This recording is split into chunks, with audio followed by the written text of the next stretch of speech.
Well, welcome everybody to this meeting of the Cabinet today, the 11th of February. As per usual, or the last few meetings, we have public here on the left. We have Cabinet members and other members behind them here in the middle, and officers to the right, Chief Exec and Committee Clerk with myself and Moses as Leader and Deputy Leader. We've got a number of items on the agenda today, and we have quite a few public questions. So I'll try to run the meeting as smoothly as we can. When we come to, I've got notice that of two people that wish to speak, members this is, on the substantive items when we get there. But if you do wish to speak at the time, will you press your button, we'll record it, and we'll know that you wish to speak, but obviously don't speak until the microphone light turns red. And for each of those substantive items, I will ask the Cabinet member first to present the report, then we will have any public questions.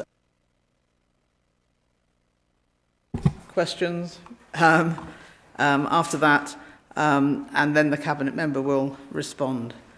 And please, can I ask that contributions are not repetitive of previous points I've already made, and I'll, as I say, try to use my discretion to allow as many people to speak within the time constraints that we've got. So, without any further ado, I'll just go on to the agenda. Apologies for absence. We haven't received any apologies for absence. Minutes of the previous meetings. Are those approved? Thank you. Admission of the public. Obviously this meeting is held in public and we will deal with all items in public, but at item 11 we have got some exempt information which I'll come back to at that point, but if you could just indicate to me, Cabinet members, that you have read that now, that would be helpful. Yes? Thank you. Right. In terms of declarations of interest, obviously the normal procedures, but if you have any, then please declare them on the form in the pack. But I do need, because we are actually dealing with the budget item, I think at item 12, then I do need to read this particular paragraph out. So, members are reminded of the provisions of Section 106 Local Government Finance Act 1992 in relation to agenda item 10, sorry, not 12. This means that if you are present today, an amount of council tax is payable by you and has remained unpaid for at least 2 months, you should, at the meeting and as soon as practicable after its commencement, disclose the fact that Section 106 applies to you, and you shall not vote on any questions concerning item 10. If it applies to you, you may speak on the item but not vote. I trust that isn't the case with anyone. Thank you. So, are there any other declarations of interest? No? Thank you. Petitions and deputations. I believe there are no deputations or petitions. No? Right. Now we will go on to questions by members of the public. Now we have received 6 public questions today, and I will invite each of the members of the public to ask their questions in order, in the order that they were received. And if you will read out your question as is printed, and then I will take each question this time in turn, and after the Cabinet member has responded to that, then you'll be invited to ask a further supplementary question. Technically, we have got 15 minutes for this item, but you can well see that 15 minutes isn't going to be long enough. So on this occasion, I will use my discretion to allow the 6 questions to be heard and put, but please be, well, I won't say as brief as possible, but to just be mindful of the fact that we haven't, there's an awful lot of business on the agenda, and we do want to hear what you have to say. First up, question 1 is Avalon Rawlin, please. Hello. The campaign group formed of families and friends of residents at Castle Grange and Claremont House have been asking questions and raising concerns about the proposal to privatise the homes for 5 months. We have sent over 50 emails, submitted more than 10 questions to Cabinet and Council. We've brought deputations, petitions and press coverage into this chamber. But we are still here asking questions and raising those concerns. Evidently, the decision to proceed with privatisation still does not make sense to members of the public, to a large number of elected councillors, and even to legal professionals. What will the Chief Exec, the leader, officers and Cabinet members learn about public communication and engagement based on your experience over the last 5 months? Councillor Addy, would you like to respond, please? We acknowledge the concerns raised by the campaign group. However, we have made significant efforts to be inclusive and transparent in our communications. Since the beginning of this process, we have held several public meetings to discuss the proposals and gather feedback. We've received and responded to over 150 emails and over 200 questions submitted to Cabinet and Council. We've engaged with the families of residents to ensure their specific questions and issues are captured and responded to. We acknowledge that there is always room for improvement, and we are committed to enhancing our communication strategies to better address the community's concerns. Thank you, Councillor Addy. Is there a supplementary? Yes, please. I note from the Cabinet report in the appendix that was attached the multi-year financial analysis that was conducted after the scrutiny panel. However, one of the first questions I brought was about the omission of income from the original savings estimate. And it's plainly clear, and I have sent this information around to a large audience already over the last 24 hours, that income has once again been omitted from the savings estimate, and that is stated very clearly in Appendix 3. That doesn't seem to me something that is a lesson that has been learned. You saved yourself there. I was just about to say that isn't a supplementary, but a lesson learned. So, Councillor Addy. Sorry, could you repeat the precise thing you said was missing? Because I was just looking for the paperwork as you were saying it. So in Appendix 3, on the final page, the last sentence says, does not include income. Right. I believe Councillor Turner will take that for you. Thank you. So the comparison has been made on an estimated gross cost of the council provision and compared to the gross cost of the private sector provision. The same level of income contribution will come to the council whether the costs were incurred internally, in-house or externally, beds purchased from an external provider. As such, it is a neutral factor when considering the potential savings.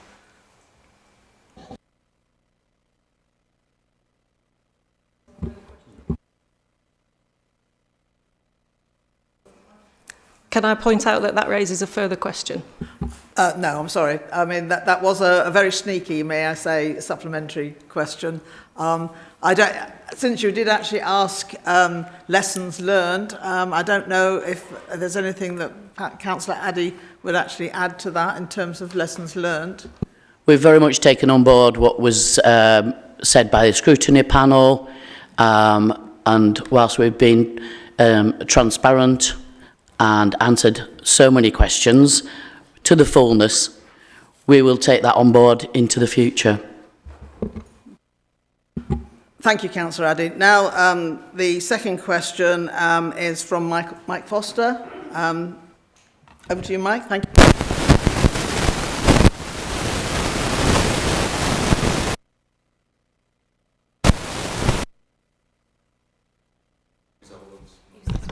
Okay, right. Thank you. The Cabinet report says the Council has been robust and transparent. So why can you not break down for us the 0.8 million savings you claim to be making in selling off these homes? And how does that offer long-term sustainability? Councillor Addy. As you can see from the appendix, in which the 5-year analysis is listed, all the costs are broken down year on year, the homes have been running in deficit. I think the details are in that 5-year analysis that we've been asked to add in. Thank you, Councillor Addy. Mike Foster, is there supplementary? Yes. We don't agree. It might come as a surprise, but in this supplementary question, obviously I'm pleased this is a matter of public record, but it is also now a matter of legal record, and your whole case hinges on budget savings of over 867,000 a year. We contend that this figure is simply not true. The analysis in these reports, as Avalon has pointed out, leaves out over £1 million annual income, which outweighs these savings. In fact, doing the right maths, we arrive at the conclusion that privatisation could cost almost an extra £200,000 to the council. Has someone in the officer team, who clearly advise and lead you on this matter, not been calculating the figures correctly, or is this a deliberate omission? I'm not sure if Councillor Addy or Councillor Turner would wish to answer that particular point. Well, the income contribution from clients towards their care is where the figures come from, because whether they're in a private home or not, we still pay out that money, so that's where the £800,000 savings in effect come from. It's the running of the care homes, but we will still have to pay out that money for looking after those, because I think there's only, I'm not an expert on this, I think there's only a few self-funders, so we're paying ourselves to look after people, so we'll still be paying that money out. Councillor Addy, is there anything you want to add to that? I think Councillor Turner has already summarised in his previous answer that the income is from the fees that we have to pay if they're in private care. Sorry, Mike. I will go on to the third question now, which is from Colette Senior. Yes. Oh. Yep. So in a previous report and in other meetings, including cabinet meetings, Kirklees have said there would be no short, medium or long care contracts if the homes were to be privatised. In other words, no guarantees of any continuation of care. In the report for this meeting, Kirklees state that the council needs to restrict the use of the properties to certain social care services for a period of 5 years from point of sale. Despite this being important and relevant, the details of the restrictions aren't given in the report. This information is needed now so it can be considered as part of this decision. What are these restrictions? Councillor Addy. Well, it clearly says the restrictions will be to social care, but of course we are in negotiation. We were in negotiations and looking at a preferred bidder. Until those negotiations are complete, the final details of those 5 years restrictions will not be available, because that's part of the negotiation of the sale. Thank you. Is there a supplementary? Yeah. So, really, basically, you're not able to tell us the reason, what the restriction is, even though in the report you say there's a restriction. You can't tell us what that is. Councillor Addy. We're negotiating. We are negotiating. We are looking to residential dementia care providers, and we will. Sorry, can you let Councillor Addy finish her response, please? And whilst we negotiate with them, that is the broad structure of the thing that's in the report, because we can't say until we've actually negotiated with them the full fine detail of what those residential care providers will be providing for residential dementia care. Thank you, Councillor Addy. So question 4 now is from Susie Pavey. Is that correct? Sorry.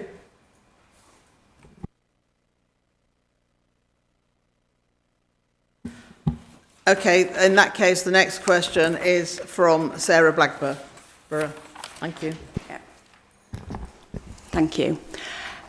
Councillor Addy, in a written response you sent to me on the 31st of January, you stated that the negotiated terms include a period of 5 years where the homes must continue to provide these services.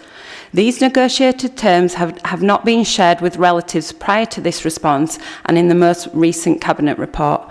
Can you detail what other terms have been negotiated and share with me what action Kirklees Council will take if the private providers do not honour these terms?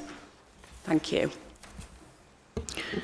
So, as I've just answered about the 5 years, that's in negotiation, or it will be if we go ahead today to transfer to the private sector. When we find a preferred bidder, those negotiations will take place with them. In the event that the new provider does not honour the terms of the contract between the council and the new provider, then the council will consider its legal options. Thank you, Councillor Addy. Is there a supplementary? Yes, please.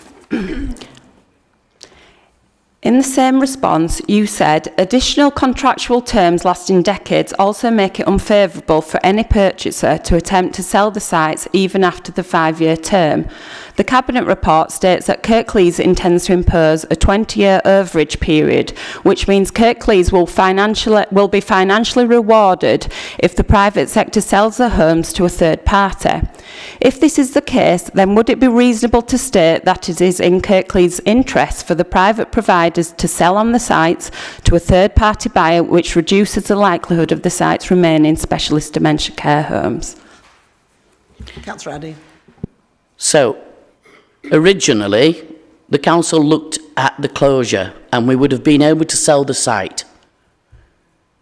In this case, we're looking at transferring to the private sector. The intention is to transfer this to residential care providers who will continue to use them as such. However, we have to put in place protection should, in the distant future, this not continue. It would have been far more beneficial in financial terms if the sites were sold as a whole by the council. This is purely a 20-year overage period should anything happen into the future. Thank you, Councillor Addy. And the last question I have is from Donna Mallinson. The council has made it clear. The council has made it clear that any increase in fees will be at the discretion of the new provider. The council also claims that the homes cannot be run on the current fees being charged. So we can all be sure that fees will be increased significantly, as the private owner will also want to make as much profit as possible. The council says they will continue to contribute to care costs for low-income residents based on the outcome of a financial assessment. And based on the information provided by the council, this will apply to the majority of the residents. The word contribute is significant because Kirklees will pay a certain amount of the fee required by the private owner, but not the full amount. The difference between what Kirklees will pay and what the new owner requires will be charged to families of the residents in the form of a third-party top-up fee. And this will be hundreds of pounds per week, and families will not be able to afford it. So I would like a precise answer to this straight question. And my question is, what will happen to those residents whose families cannot afford the top-up fee? And this clear information is needed now, because without it, none of us, whether we are a family member or a councillor, have all the information, so an informed decision on the future of the homes cannot be made. Avoidance by Kirklees to answer this extremely important question so far indicates that this top-up fee will not be covered by Kirklees, so the resident would have to move. But as all the homes will be privately owned and therefore requiring a top-up fee, there won't be anywhere for them to live, never mind the fact that any move would be detrimental to them. Councillor Addy. It's not true that all providers charge a top-up fee, but the council will assess every individual and the council will meet the individual's needs against what they can afford to pay.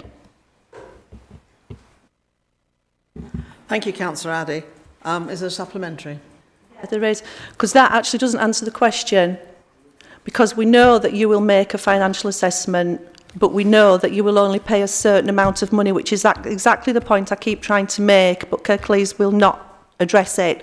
There will be a difference between what Kirklees will pay and what the new owner will require. So who is going to pay the difference? Who will pay the top-up fee? Councillor Addy. The council pays different fees for individuals depending on their circumstances and the homes they're in. So it's not true that the council wouldn't pay the fees, but you don't know what the fees will be until we are in that position. However, the council does contribute to the level of the fees when that's necessary for an individual. Thank you, Councillor Addy. Now I understand that Sarah Pavey is now here, and I'm afraid we skipped over your question, but we'll go back to it, Sarah. If you'd like to... Sorry, Susie. Susie, sorry. If you would like to put that now. Okay. The Cabinet reports say the following: 336 minimum pension rise benefits must be protected under the Pensions Act 2004 and the transfer of Employment Pension Protection Regulations 2005.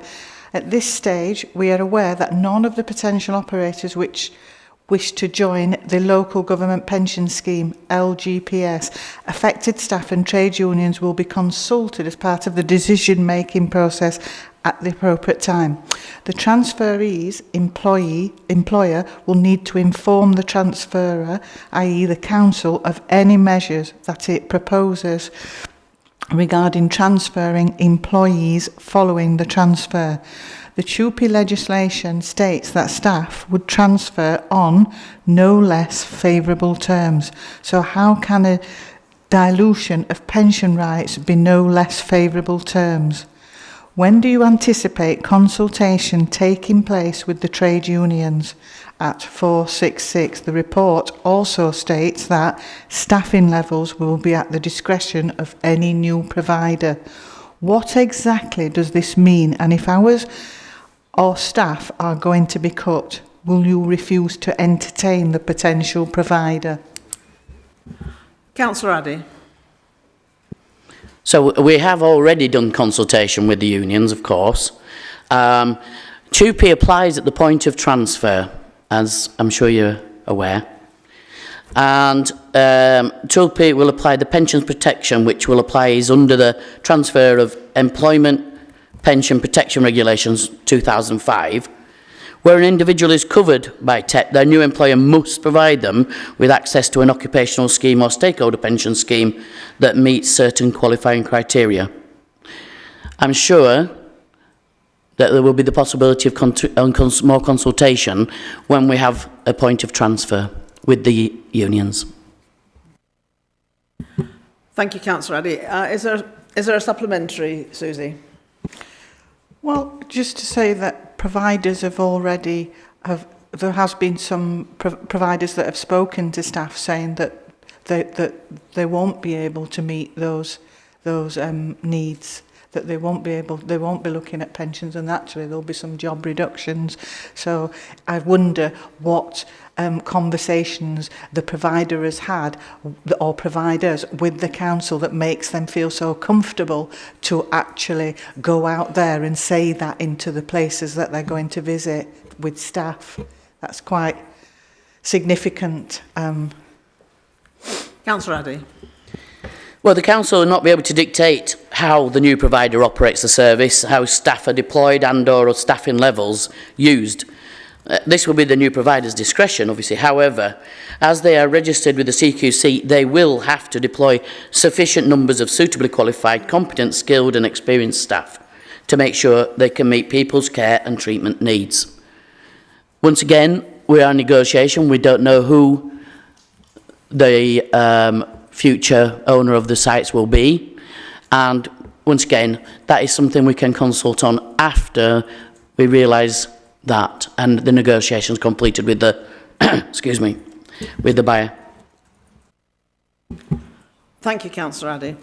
Right, that is the conclusion of the public questions, so thank you for those, and I'll now move on to questions from elected members. And can I say that this particular session is, you can ask a question on any item, but if you have got a question about particular items on the agenda, then it might be better if you left it till then. Sorry, you were indicating, Councillor Cooper.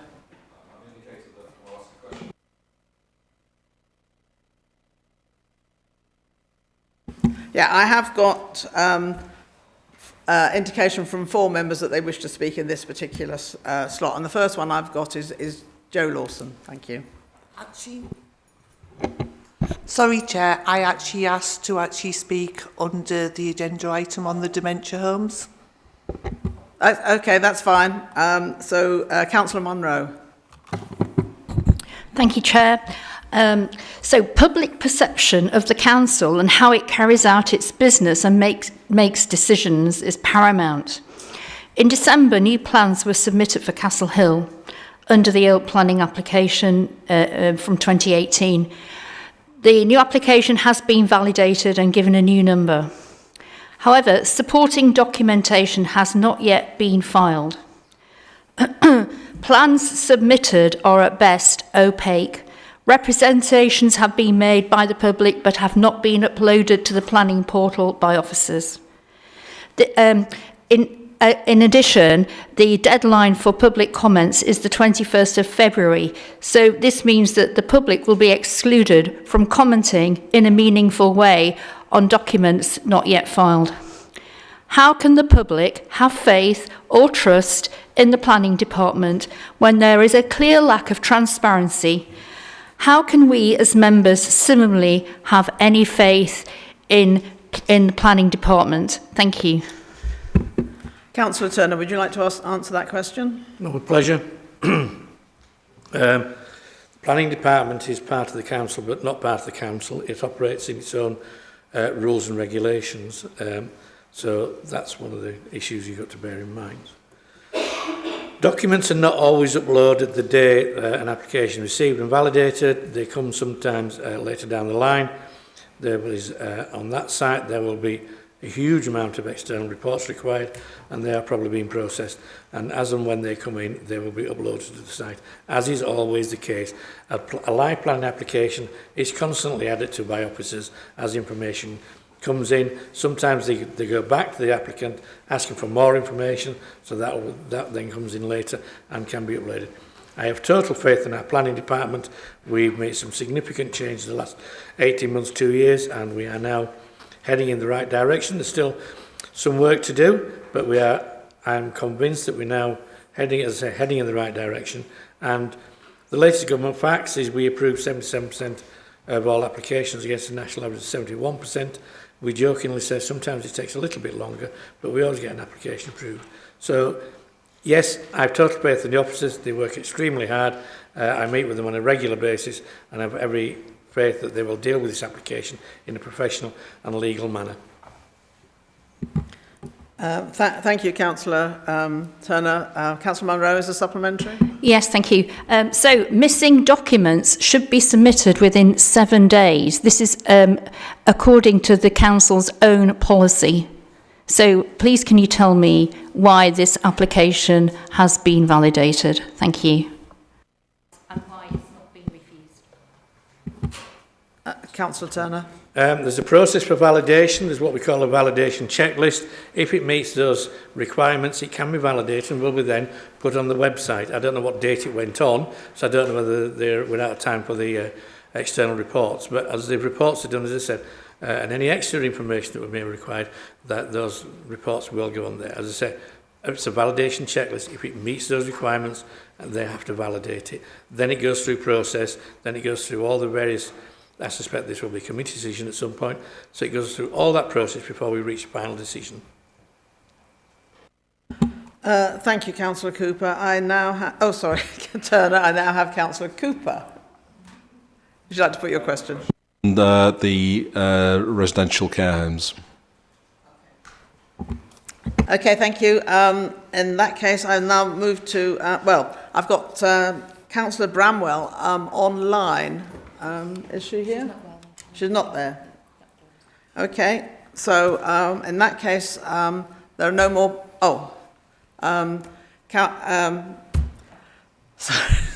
Councillor Zaman. Thank you, Chair. Having listened to some of the questions that are being asked, for me, it raises questions about this whole initiative has been properly evaluated, and to some of the comments that have been presented to them over the last few months have been considered and the long-term impacts on both residents and the wider community. Can you explain, in terms of one of the questions that was asked about the payment, where does that payment go? Is it going to Kirklees instead of providers? Because it's not being made clear where that income goes. And are the council being paid, or is it being passed on to the providers?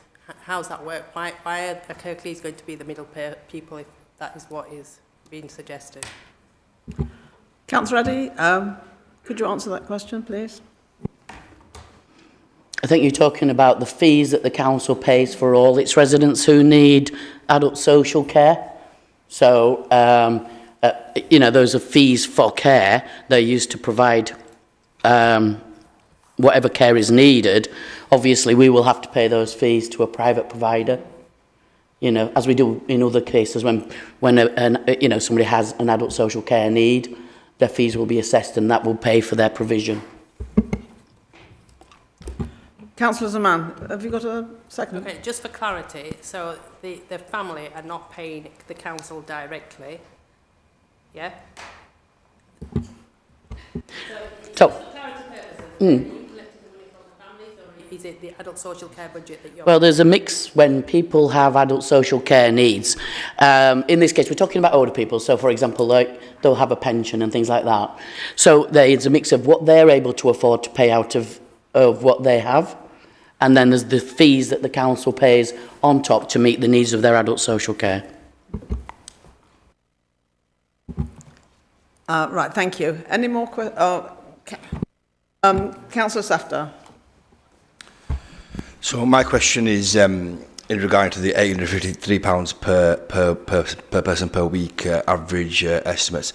How can the council be sure what the total costs are of the external provision, having based the estimates on a simple average across all homes, including ones that don't provide dementia care services and ones that fall into inadequate or require improvement categories? Is it possible for you to repeat that? Just, okay. I'm not quite clear what you're at.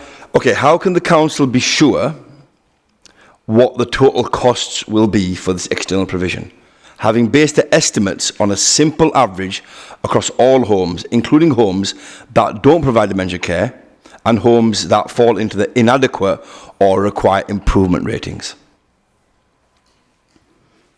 Councillor Addy? So, well, they've obviously done widespread look at this and, you know, averaged out across what the provision is across the private sector to look at where we come to our bottom line on that one. But of course, we're still in negotiations with the actual potential providers and looking at who will be the preferred bidder. So all care homes operate their own businesses in different ways. But you have to come to some average conclusion to look at what the feasibilities are. Thank you, Councillor Addy. I mean, I will ask if you've got a supplementary, but we pay the fees that are necessary, not just an average.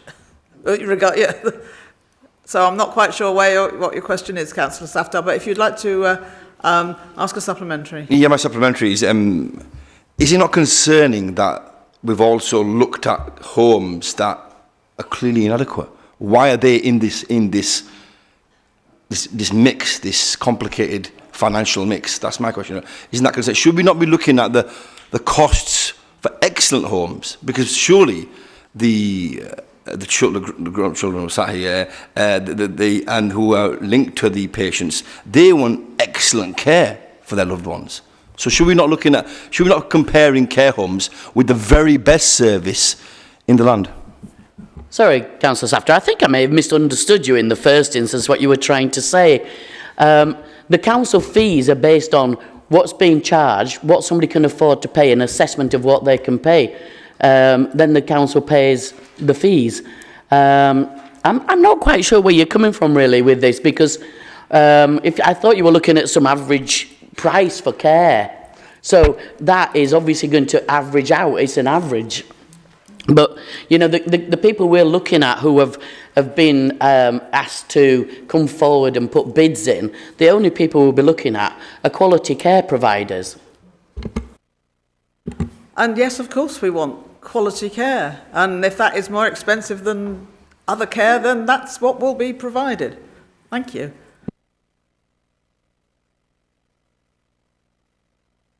Are there any more questions from members' questions? Right, okay. We will now move on to the first item, which is long-stay dementia residential homes. And I will ask Councillor Addy to present this report. Thank you, Leader. Today I'm bringing back to Cabinet the proposal to transfer the Council's Castle Grange and Claremont House residential care homes into the private sector.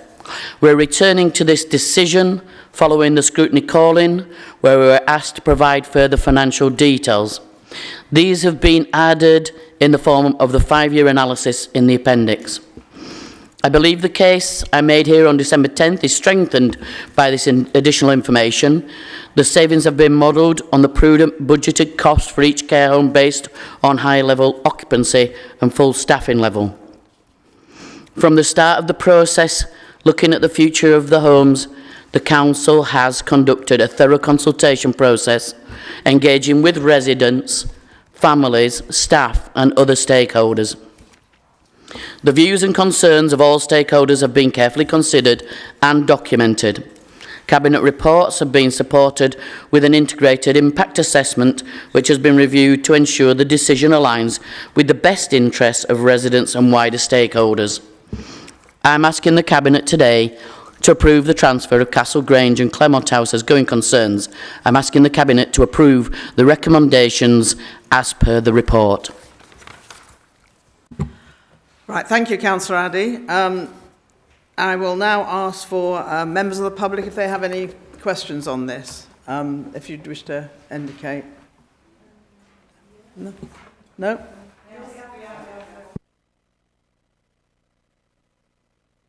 Sorry. Just the first question that came to my head, you said that you consulted all interested parties. Well, we know for a fact that that's not true. Because we've spoke to Lacala nurses and specialist Admiral nurses from Kirkwood Hospice who had no idea about the current situation and so therefore have not been able to participate in any part of the consultation or provide their views and opinions. Councillor Addy. I'm not aware of that, and as far as I'm aware, the consultation has been widespread with stakeholders. Sorry. No, but the statement in the report now that Councillor Addy has given is incorrect because all stakeholders have not been considered. So that should be omitted from the report because it's not true. If it's left in the report, then it's false information.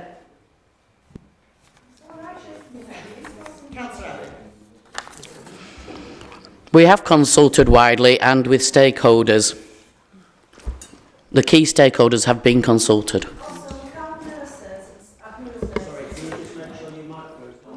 Is this a supplemental? Yeah, I will take this as a supplemental, but yeah, from the public. So Councillor Addy said that all important stakeholders have been considered. So what we're saying is Lacala nurses and the specialist Admiral nurses are not important people. No, I'm not saying that at all. Of course, they play a key role in all social care that they're involved in.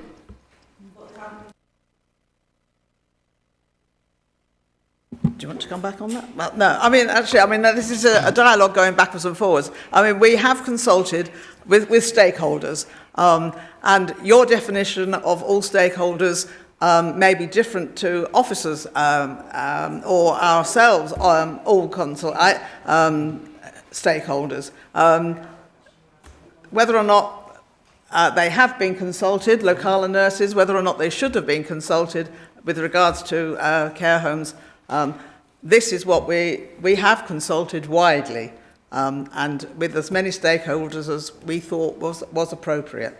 So I will take another question. Yeah. Thank you. Could you just clarify who stakeholders are that you have spoken to them, please? Councillor Addy. If you want a list of the stakeholders consulted, I will have to come back to you in writing with that because I don't have it in front of me. So, it only works if you wait until it...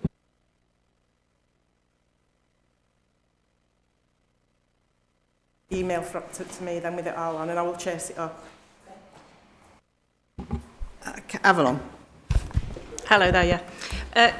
I guess this is for Councillor Turner.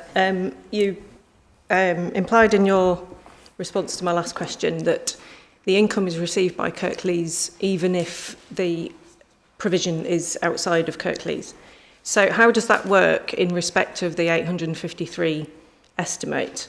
If that's the cost to the council, does the additional cost, that 1 million income, come to the council and then go straight back to the provider? Or does it come to the council and stays in the council coffers?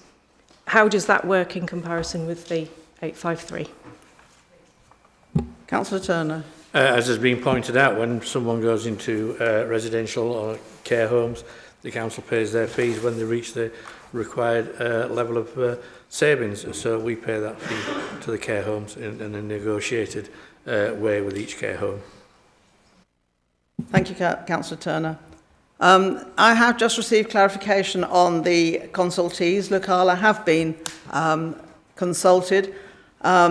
Individual nurses of Locala have not been consulted, but that would of course been up to Locala themselves if they wish to extend their participation to including all their nurses. But we have included Locala as a stakeholder. Was that, sorry, I've jumped in there. Was that a supplementary coming? Yes, thank you. So again, please work me through this. If the fees for a care home are, let's say, £1,200 a week per person, and a resident themselves contributes whatever is means tested that they can afford, the remainder is covered by the council. Have I understood that correctly?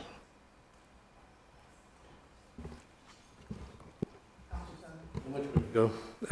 Yes, anybody who's in residential care home, once they reach the limits as outlined in the legislation, once they reach those savings limits, it's the responsibility of the council to top up their fees in the care home.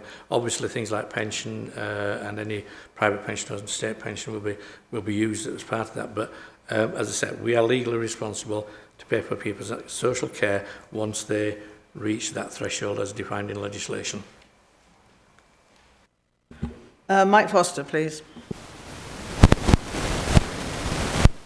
Thanks, Chair. Coming back to the income that you actually discounted when you produced Appendix 3 for us, which we appreciate. If you weren't to go ahead with the privatisation of the homes, then you would still have that £1 million income. That's what your figures demonstrate. Therefore, the homes would actually be making a £200,000 surplus. That's the difference between the £1 million and the 800,000 that you say that you're going to lose. So I don't think we've yet received an adequate reply to that question. And on the issue of TUPE, I think you've just accepted. I think that's a separate question, Mike, I'm afraid.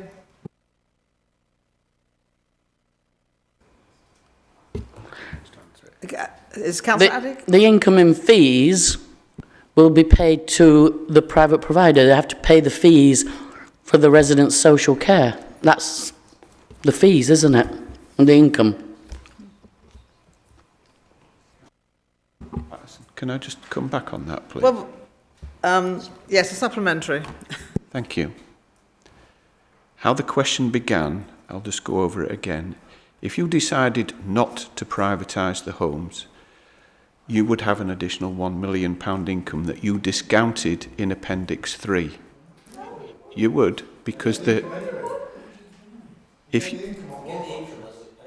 Oh, I'm getting multiple answers. Yeah, sorry, can we just have one answer Can to we this? ask multiple questions as well?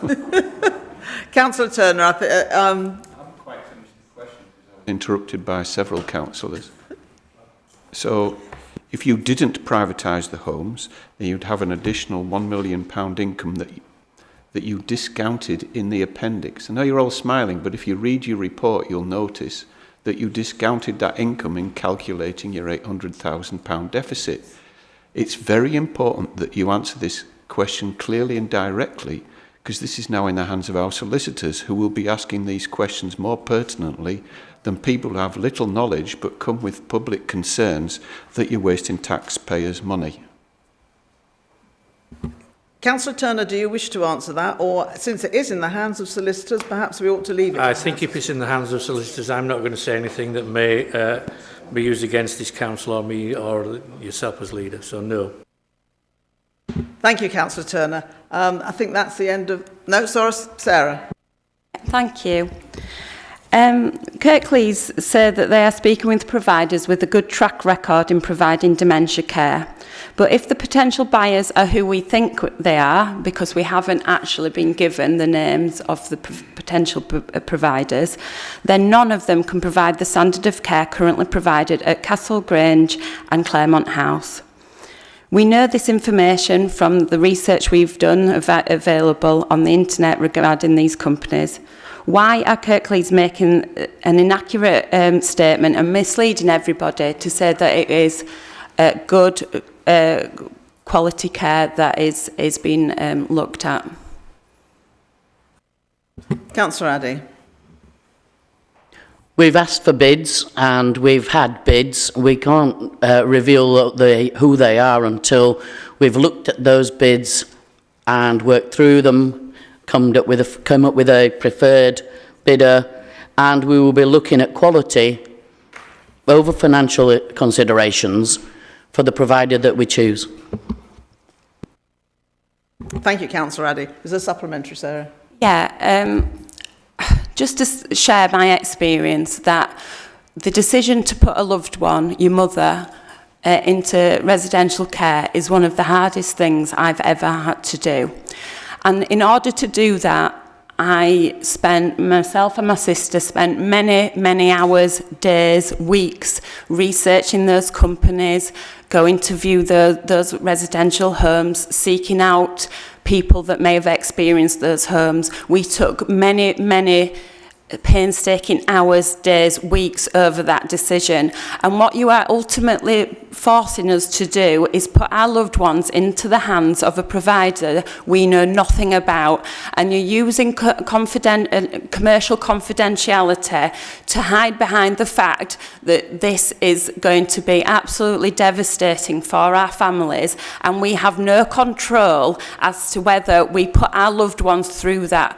Because it is okay to say, well, just see how it goes. But if I have to walk in on my mum in a state of neglect, mistreatment, not being fed, left in soiled underwear, anything like that, and then I have to make moves to move her to an alternative provider, you know, what am I supposed to do? Just ride it out and hope for the best? But worse than that, what are the alternatives? There are no other alternatives in the private sector that I would move my mum to, because I am telling you now, if there was a better provider than Castle Grange, that's where she would be.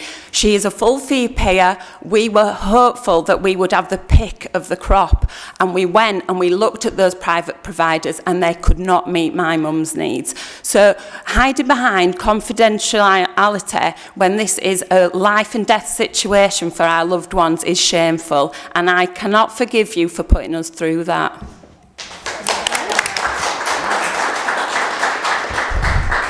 Sorry, can I just interrupt there, because hiding behind commercial confidentiality is something we certainly are not doing, and just taking on board the earlier point, if this is going to any sort of legal challenge, then certainly we cannot reveal the bidders in any shape or form.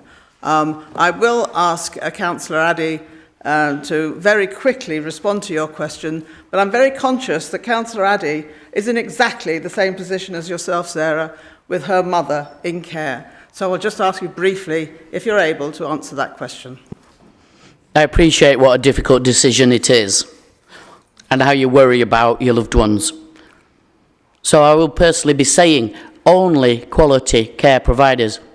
This is the only place we are looking to transfer the care homes. However, we have to remember that the previous option was closure, and everybody in the care homes would have had to be found new places. They will be transferred as a going concern. Everyone will be together and the staff will stay together. They will stay in the same venue.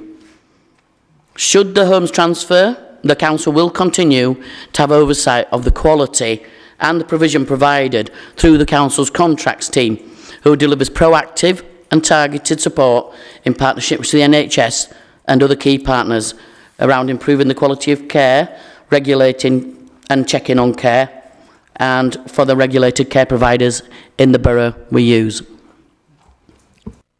Thank you, Councillor Addy. Are there any more public questions? No? Thank you. I will now move on to the member questions, and the first one is from Councillor Joe Lawson.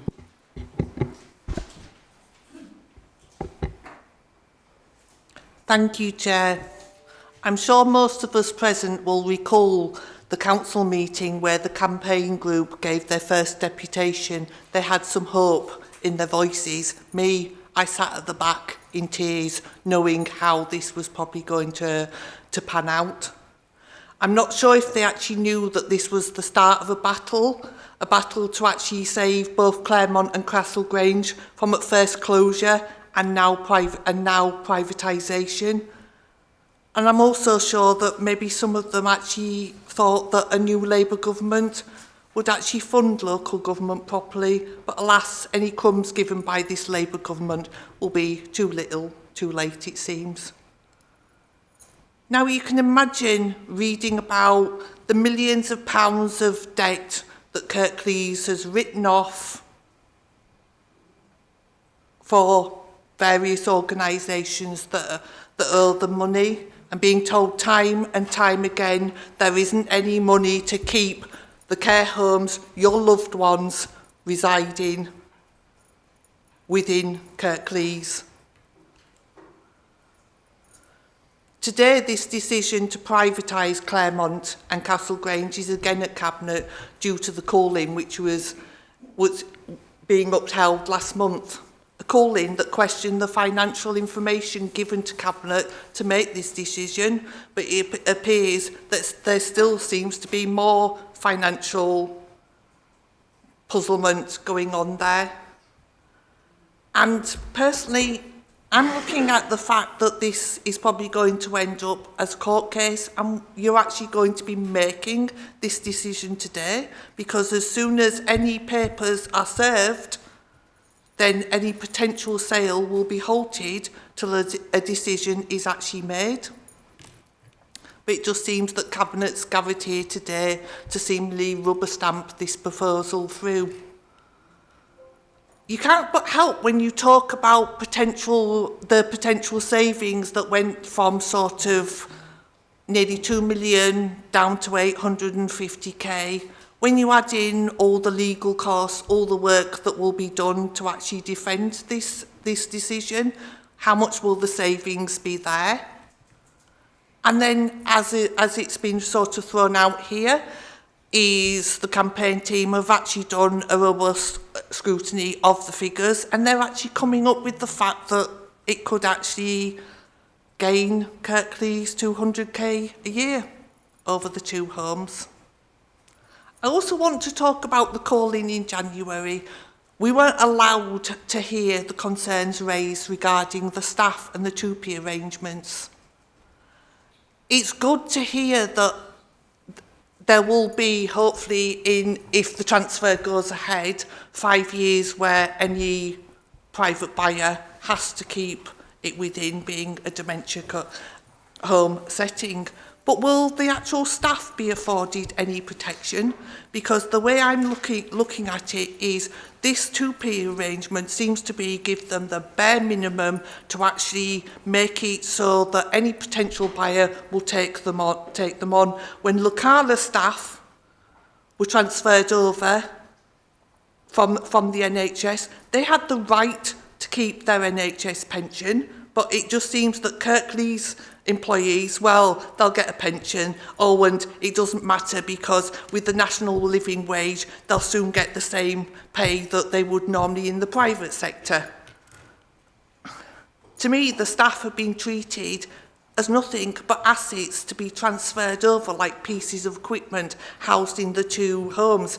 And is this really what Kirklees as an employee wants to be seen as? You look at the recent budget public consultation, it showed that there was public concern around the closure of the two homes, but yet again, public opinion seems to be ignored.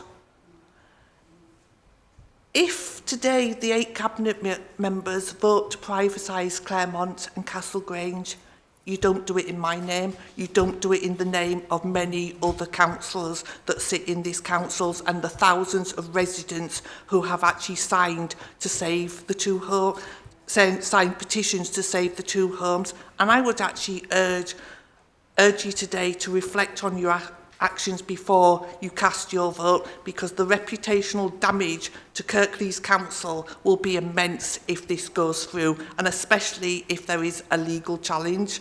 Thank you.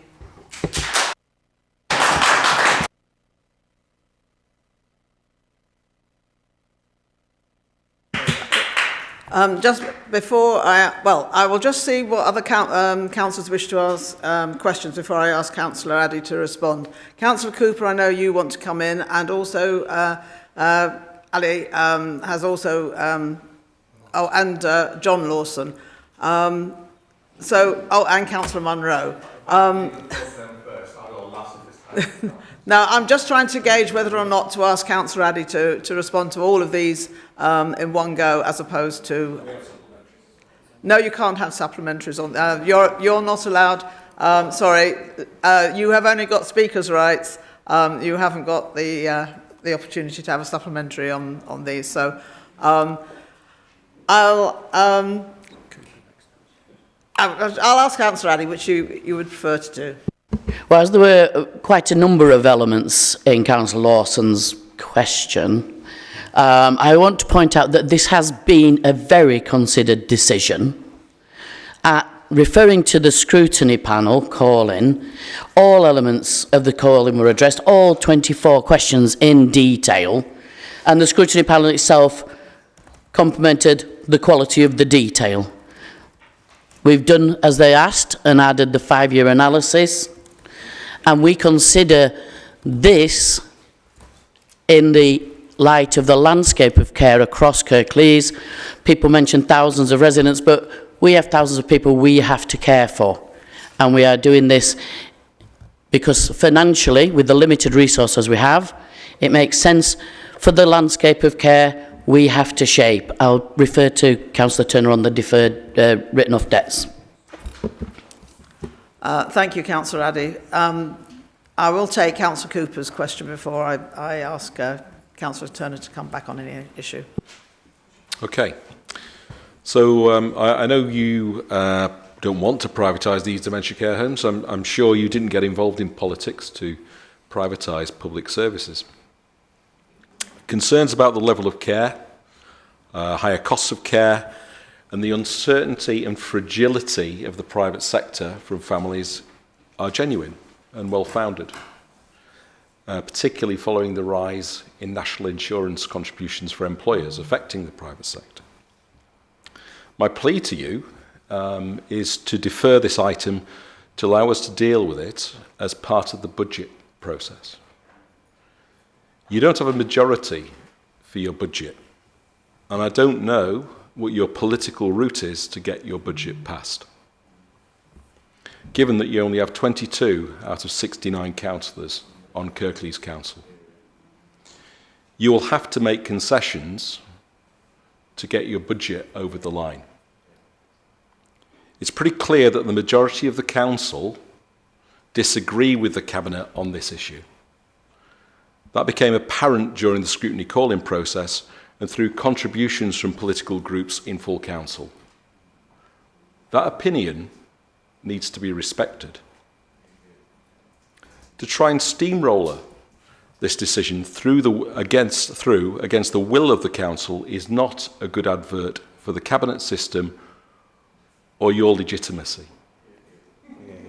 I believe that if the political will was there, we would be able to find a way of addressing the financial gap you have indicated in these papers.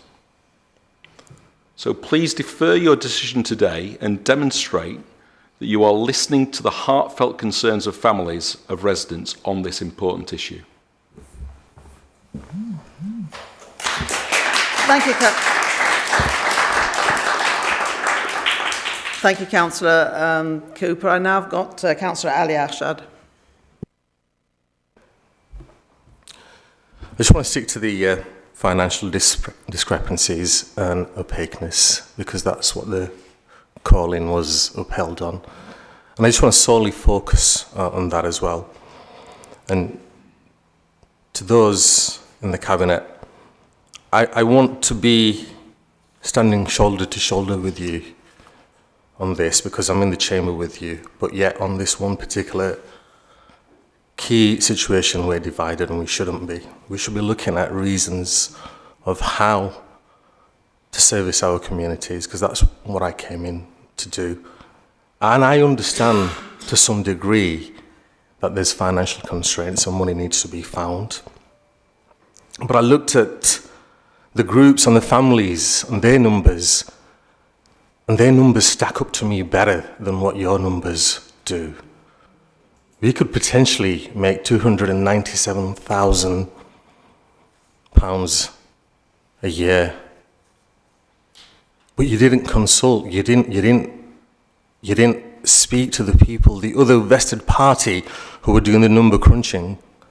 And the reason the call-in was upheld was because of the lack of clarity on the numbers that we as a council, we as a cabinet had given out. So all I'm saying here is there is a budget meeting coming up. I want for us all to work together. We're addressing the concerns of our people, and our people need to be listened to as well. And this noise is very loud. And when it's very loud, there's a very good reason behind it as well. And when I joined, I had a little thing on the top of my head for the ones that can't speak for themselves. Lay off our elderly and lay off our children, and anybody else within the community who wants to raise whatever their concerns are, they can come to me directly because they're in a position to speak. But lay off our elderly and lay off our children. Find the savings elsewhere.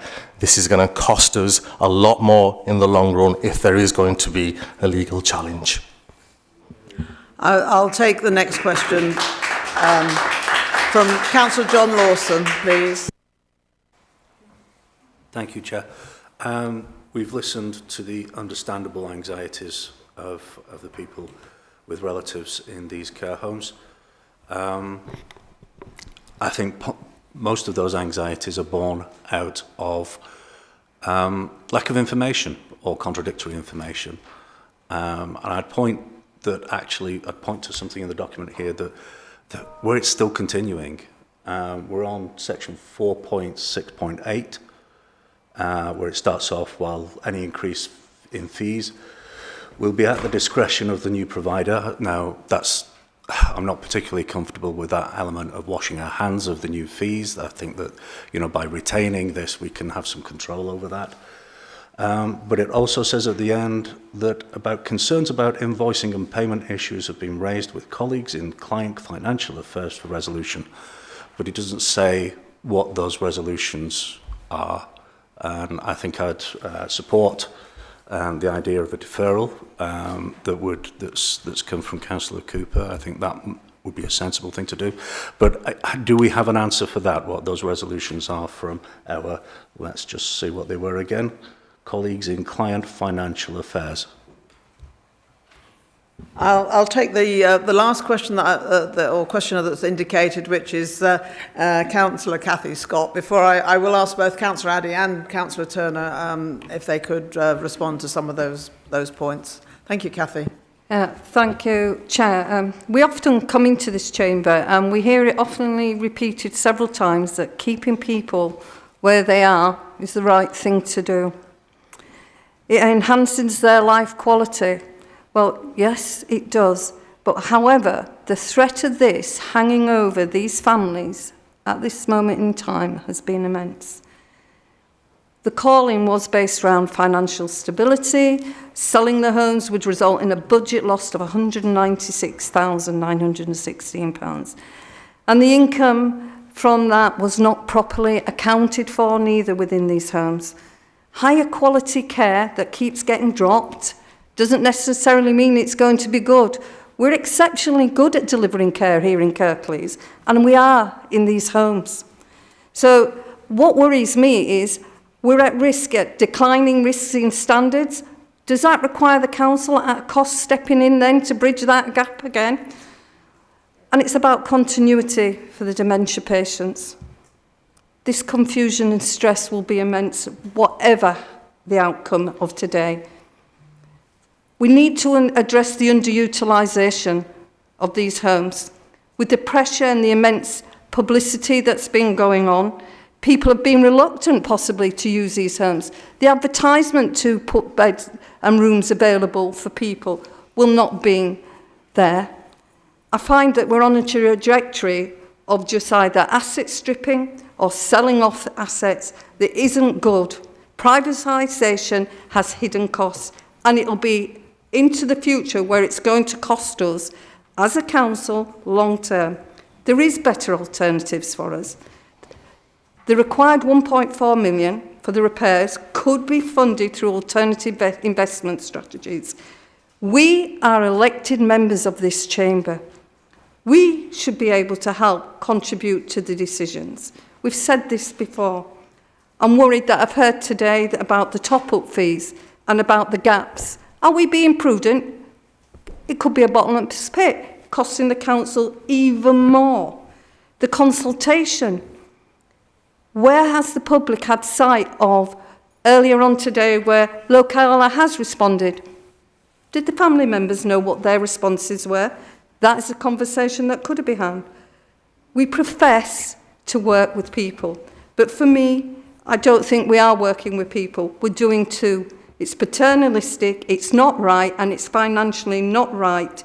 And I'm asking, again, Cabinet, go back, defer this decision, and make a right choice today. Thank you, Councillor Scott. Councillor Munro, I believe you have a question. Thank you, Chair. Just following up on what people have said, we've just heard questions from the families, heartfelt questions from the families regarding the financials, regarding the situation today. But still some financials are not known, such as no explanations ever been provided on why budgets were set, which did not seem to allow for increases in energy prices or which increased sharply, increased sharply from 2021, employment cost increases, all the costs of officers' time in dealing with this, and the proposed sale and transfer, which will be immense. That's not been calculated or provided to us. So for me, the data and financials as well can always be presented in different ways and interpreted in different ways.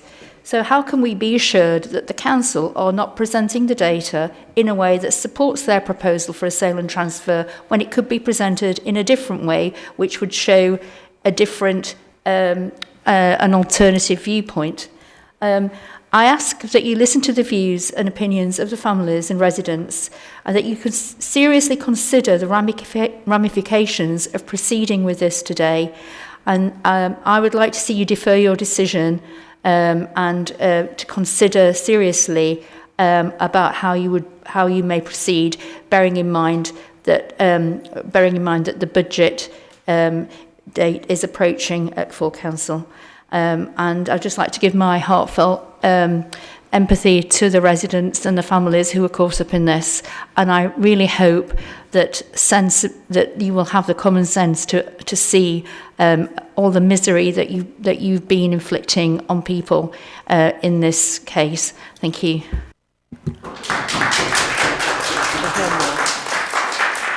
Okay, thank you. Councillor Addy, I'll ask you to respond next, and then if Councillor Turner has anything to add to that at the end. No, I'll defer to Councillor Turner on budget comments, etc. But I do want to stress that we are providing continuity of care into a quality care provider's hands, so people will continue in the same homes.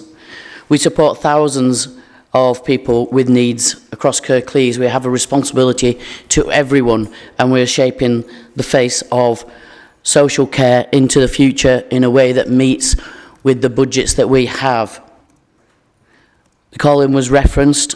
The call-in was about making financial figures available. We have done those. And these are put together by experienced financial experts who work in this area day in, day out in the council.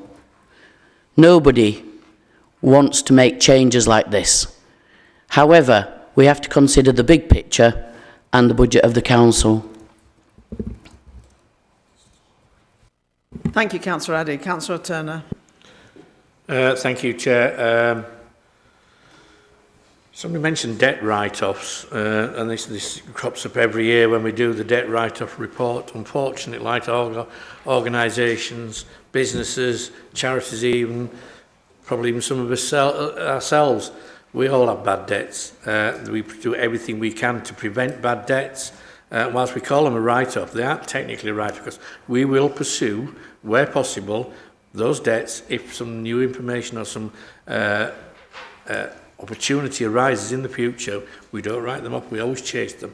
And there's lots of reasons we have bad debts. People die with leaving us money, people run off out of the area leaving us money. But as I said, we do everything we can to pursue those debts. And some debts are so small that the cost of pursuing them would cost more than we're going to get back. So it presents a little bit of a false figure. It would be nonsensical to sue a debt of £200. It's going to cost you £300 to pursue it. So yes, there is debt write-off. Anybody who's ever worked in business, anybody who's ever run a business will know that when you prepare your budget at the beginning of the year, in that factor, you always factor in bad debts. I've never worked in a business yet when I haven't prepared a budget and had to factor in bad debts. It's something we don't like, but we will do everything we can to get those. It doesn't affect the outcome of this debate. It's a fact of life that people don't like to pay the bills. Somebody talk about the budget consultation. Yes, we had a budget consultation and we listened, and there were several amendments and changes made to that budget going forward, published last week, and that's in a budget with those suggestions from the public. So we have listened, we have made significant changes to that budget, which will be discussed next month. So we do listen. I'm not going to commentate too much on the budget because I said that is now published and we're waiting for amendments to come in. We'll have the full debate on the evening of the budget debate, and we'll see how that goes. I think Councillor Cooper said that scrutiny was the voice of the council, that spoke for the whole of the council. Scrutiny is smaller than this cabinet, the amount of members on there, so it doesn't speak for the voice of council. Council speaks for the voice of council, and as I say, we'll see what happens. We'll see what happens at the budget meeting. So that's one thing. A legal challenge, we will have to wait and see if there's a legal challenge. Obviously, if there is a legal challenge, there will be costs on both sides, and whoever wins or loses that will be liable for all costs. But we can't comment really until somebody actually comes forward. Councillor Scott mentioned capital costs could be funded from other sources. Well, Cathy, give me a ring tomorrow morning and tell me where those capital costs can be found elsewhere, because I'm not aware of anywhere. Our team's not aware of anywhere. It has to come out of that capital budget. So if there's alternative funding opportunities, please talk to us and we'll pursue those with great vigour. The energy costs that Councillor Munro mentioned, of course we didn't see the energy costs coming, because I didn't expect that a mad Russian would decide that stealing a foreign country was a good idea. So of course we didn't see that coming. No doubt in the future other despots will do things that will affect the energy market and interest rates and all the other things in the macroeconomic way. We can't legislate for that. Staff costs are always budgeted in every year. We budget in what we think the likely rise is for staff wages. That is in every year's budget. Sometimes we're a little bit over, sometimes we're a little bit less. But obviously we can't give that exact figure because those are negotiations, they're a national negotiation with the unions. So thank you very much. I hope I've answered everybody's questions. Thank you, Councillor Turner. If there are no more questions, I will ask the Cabinet to look at the recommendations here The first one is to note the outcome and the recommendations of the scrutiny panel that's been held. Secondly, to note the detailed financial analysis that's been provided, to reaffirm the decision made by Cabinet at the meeting in December, on the 10th of December, and to delegate authority to the Exec Director for Adults and Health in consultation with the Cabinet Member for Adult Social Care, Councillor Addy, to enter into any necessary negotiation and documentation on the transfer of the homes. And finally, notes the contents of the integrated impact assessment. Is that moved? Well, it's moved by, is it Councillor Addy, are you going to move that?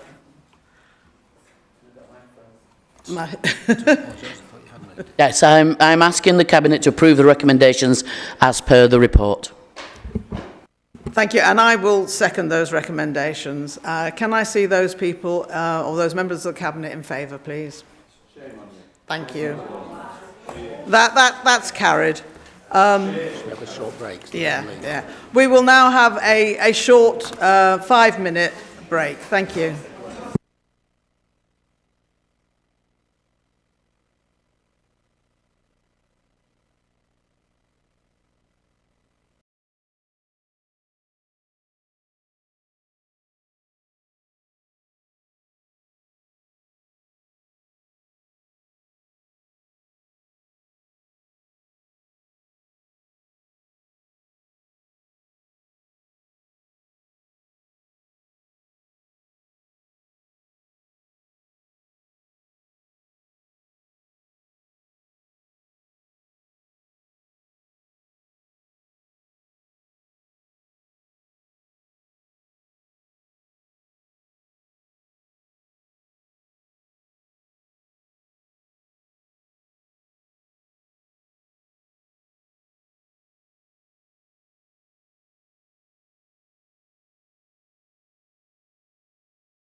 10th of February.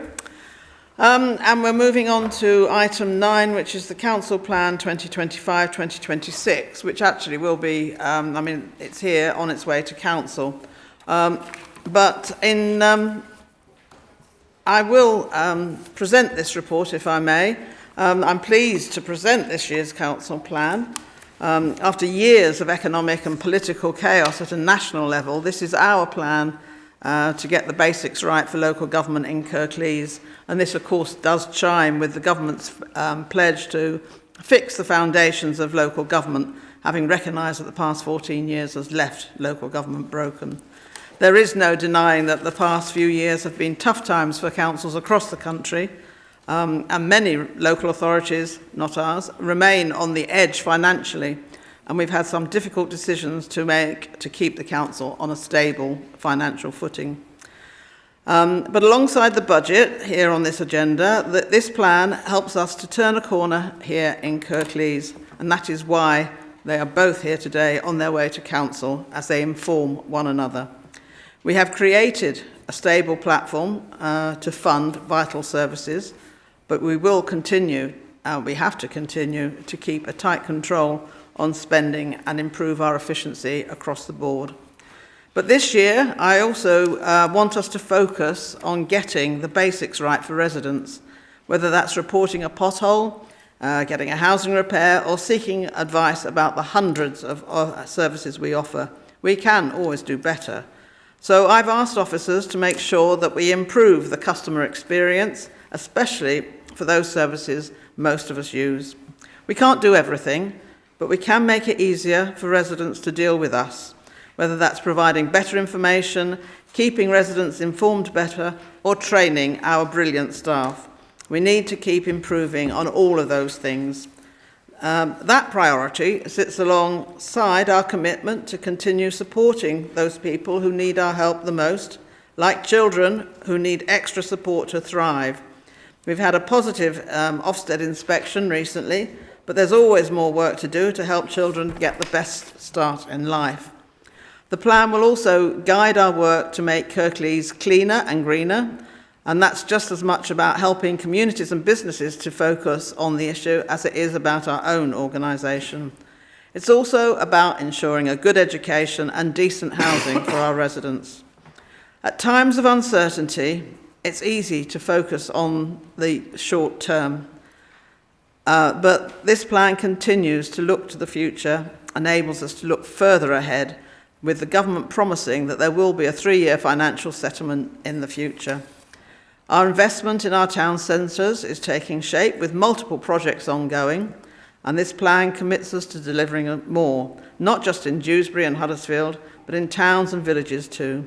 We'll also continue to encourage partners to invest in our towns and infrastructure to bring opportunities for everyone in Kirklees. After all, investing in our economy is the best way to protect us from a future cost of living crisis. As the country moves into a more stable political future, we will work on developing a longer-term plan alongside our partners to seize the opportunities ahead of us and improve the services we deliver for residents and businesses across Kirklees. I commend the plan to Cabinet and look forward to bringing it to the next month's Council meeting. Are there any questions at Councillor Cooper? So, thanks for the council plan, and interested to read its contents. Most councils have got, in fact every council in West Yorkshire has got a multi-year council plan. Some for 2 years, which I think is actually a bit low, some for 4 years. But our council plan is for 1 year. And council plans are supposed to provide the direction that the council's going in and give some sort of indication where it's at. So 1 year as a horizon for a plan is quite limited and quite low. So I'd be interested to know why we are different from everyone else and why our council plan is so short. And the other question I've got, which really about what you mentioned about the town centres, and I heard what you said about the money that's going into various projects, the cultural heart that are within the town centre, and I acknowledge that. But we have a crisis now in Huddersfield in terms of the amount of businesses which are leaving the town centre. And that I recognise those are individual decisions which have been made by companies. But we need to have a plan to address that. We need to be working with others. The Huddersfield bid, the Business Improvements District, is part of that. But also some of the traders in the town centre who invest a lot of time and energy and enthusiasm into the great businesses that they operate in the town centre. So there's some great things going on, and we need to make sure that we are playing our part in supporting that. But a lot of those businesses who I've talked to don't feel that we are actively supporting what they're doing. And so I think there's something that needs to be done from the Cabinet to look at the town centre as it is, and to see what we can do, not just for X number of years in the future, but for the here and now. Thank you, Councillor Cooper. Yes, I will take John Lawson's question as well. Thank you, Leader. I think with all plans, and I've made similar comments over the past few years over council plans, I think there's always much to be said about what isn't in the plan as to what is in the plan. And still, I've asked this question many times at full council and at Cabinet, we don't have a clear idea of what kind of council, what our ambition as a type of council, what that is. I've asked previously about what's going to be left when the dust has settled. Well, the dust is still up in the air, and we still don't know what that is going to look like after the dust is settled. Are we going to be a statutory service provider and that's it? Or are we going to be there for our communities and provide the things that they need, the things that they tell us they need, and the things that they know best that they need? And I think I'd just like to see your response on that, please. Thank you. Thank you both. Yes, I'm happy to reply to both of those. This has been, the council plan has been around for some time. It was a lot longer council plan. We're coming to the end of this council plan, and this is a review of the existing council plan. And I have said previously that there will be, for the next year or for the next 5 years, a new council plan which is of a bit longer duration. I mean, one of the reasons for doing that is obviously we have a new government. We only received a 1-year settlement this year. We've got a promise of more stability in the future, and there's a lot of things that the government is now doing or looking to do to fix, as I said, fix the foundations of local government. And we need to work in tandem with them to do that. And that's what we intend to do. And so starting in the new municipal year, we will be looking further into the future. But I have to say that this actual council plan does talk about the key features of the plan which apply over the medium to long term. And to answer Councillor Lawson's response, I think the priorities that we've the priorities that we've laid out here do define the council that this Labour cabinet would wish to run.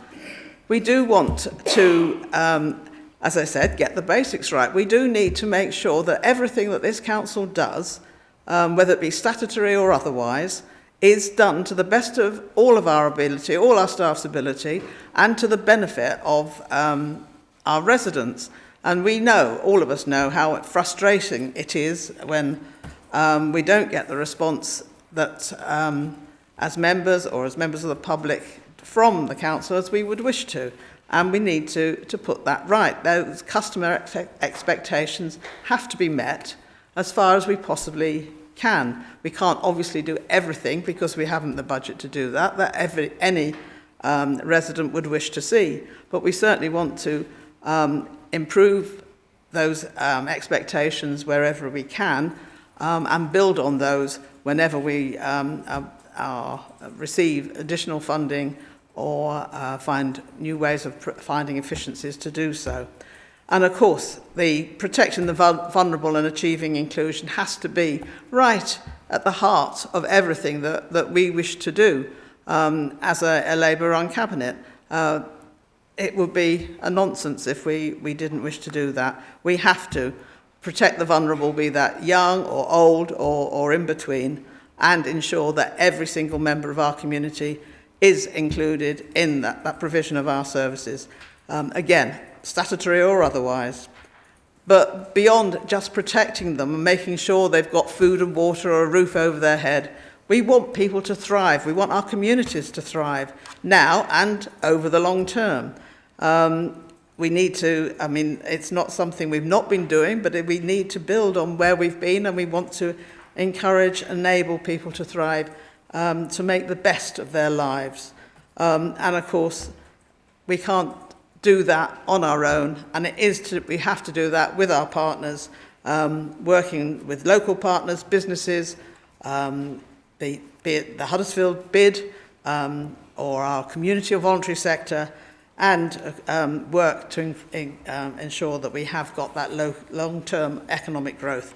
I do think those 4 priorities do set out the vision for this Labour cabinet. We will build on that, we'll refine them, we'll make it even clearer if it's obviously not clear enough, Councillor Lawson. But certainly that is who we are and the business of this council, this cabinet. So, yes. Councillor Turner. Oh, sorry, Councillor Hawkins. Thank you, Leader. Very supportive of the comments outlined there, but I do want to particularly address Councillor Lawson's questions because, as he says, he's mentioned it a few times in the council chamber, and we genuinely appreciate a discussion outside of this meeting as well on it, because I think there's a false premise in the question about when will the dust settle, in that I've been in proximity of the council most of my life. I think that's how I'll phrase that. There's people in here who've been councillors for a significant longer period than me, people who've worked in local government much longer. I don't believe the dust ever settles. I think you get new administrations locally, you get new administrations nationally, priorities change and shift in that. The challenges we face, I mean, when a global pandemic came along, I think the dust went up in the air again at that point, didn't it? I think the whole idea of when the dust settles, I think is the false premise to the question. The best that any of us can do, any council or any administration can do, is outline a vision and ambition for the future. The steps are going to take place to achieve that. And I think that's exactly what the leader has outlined there in this administration will work to do. Thank you, Councillor Hawkins. Councillor Turner? So thank you, Chair. I just want to address the Councillor Cooper's comments about the town centre. He's absolutely right. There are some businesses closing. We seem to have seen this a few since Christmas, but some of that is natural churn. Business always open and close in town centres. I mean, we lost Smiths not too long ago. I don't know if anybody bothers to read a newspaper these days, but W. Smiths are looking to cut down to about 200 shops across the entire country. So that's the nature of the beast. It doesn't generate any income. It doesn't generate profit. Its profit is in, not surprisingly, airports, where they can charge a premium, and that's where they see their future. So there is always a natural churn with town centres. Some of those that's already been vacated. I know I was down there last week talking to business owners. There's already moves afoot to move into some of those empty buildings. So there is always a natural churn. We do still slightly, and it is slightly have a higher business occupation in our town centre than the national average. So we are slightly higher than that, but it is only small. But our occupation rate is slightly higher than the national average. And you've also got to bear in mind that 31% of all retail is online. That's 31% what when I was a child, extra money would have gone into a town centre. That's all gone, and it ain't coming back anytime soon. In fact, that 31% will probably only grow in the future. So the retail offer isn't great because people don't want it to be great. They don't want to buy a pair of trousers or whatever they used to buy in shops anymore. They do it online. They get them sent to them and they can try 10 pairs on and send 9 back. The world's changed and we can't deny that. So we have to move with the times. Hence the investment in the cultural heart. Hence the investment in some new signage through the Heritage Grant Scheme on John William Street. And the bid supports our business fantastically. I'm blowing me on trumpet because I'm a director of bid, but it has a fantastic relationship with most, not all, of the businesses in town. Some of the events we put on attract thousands and tens of thousands of people into the town centre. I think we have a good town centre. Could it be better? Of course it could. Will it be better? Hopefully. But as I said, on the grand scheme of things, I think our town centre is doing okay and we should be rightly proud of it and we should talk it up and not constantly run it down. Councillor Cooper, you have a question? Yeah, I just wonder the definition of natural churn. I'm absolutely quite flabbergasted that you've described what's been going on in Huddersfield Town Centre as natural churn. Beaverbrooks going after 90 years. Next, leaving the town centre. The Slug and Lettuce going. Other establishments going as well. It seems to be every other week we've been losing major retailers out of the town centre and pub chains. Now, we've still got a lot of good stuff there, and that desperately needs supporting, but it seems that the height of complacency to describe what's going on at Huddersfield Town Centre as natural churn, as if that's something that we don't have to address, as if it's just what's going on. And to suggest perhaps that, this has got nothing to do with the rise in employers' national insurance contributions that's being put out there, that's affecting people. To suggest, if you're suggesting that has got nothing to do with this, that government action has nothing to do with it, then I really don't know how you expect people to have faith that you're going to do what's necessary for our town centre or any other town centres in Kirklees. Councillor Turner. I know Councillor Cooper has a thing about the national insurance employees rate rise, but it hasn't come in yet, so I'm not quite sure how it's affecting budgets at the moment, but it may do when it comes in, but at this moment in time it's not actually being acted. Pub chains, you're right, we've lost a few pubs, and as I explained, some of those pubs are already being repurposed to become back with a slightly different name, shall we say.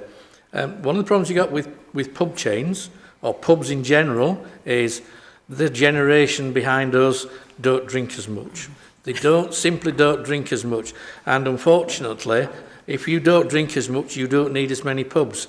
When I was growing up, I spent probably more time than I should have done in a pub on a Saturday, Friday, Saturday, Sunday nights with my friends, because we had little choice. That was all in a small village. You went to the pub because there wasn't anything else to do.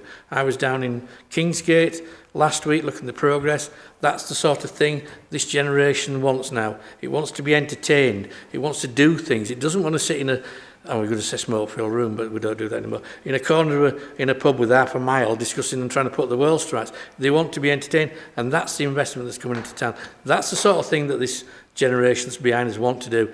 We get, the health service tells us stop drinking so much, and then we've got pubs are shutting. Well, which is it? Do we slow down as drinking and make people drink at a reasonable amount, or do we want pubs to reopen, stay open, and encourage more, in certain pubs in Huddersfield, encourage binge drinking?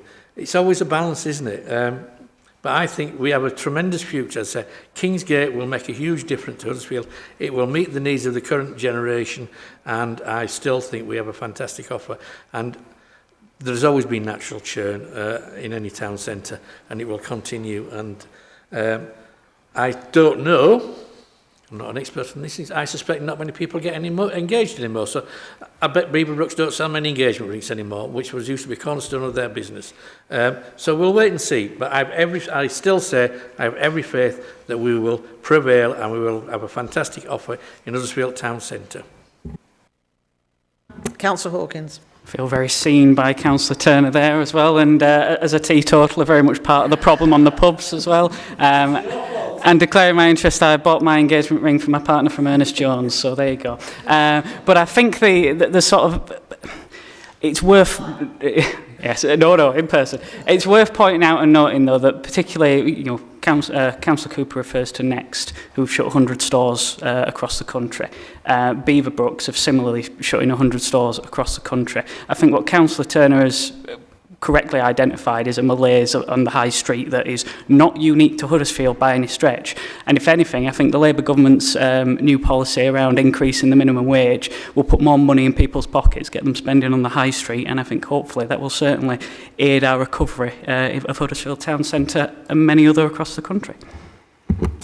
Thank you, Councillor Hawkins. And I would just like to add that this plan is talking about supporting people and our communities and the local economy and businesses and our regional and local partners to deliver on all of those things that you're asking for. And I have to say that we've been forward thinking about this. I mean, in our plans for the cultural heart, and we were working towards this change in culture that there is in town centre for many years ago. So we're ahead of the game in some ways.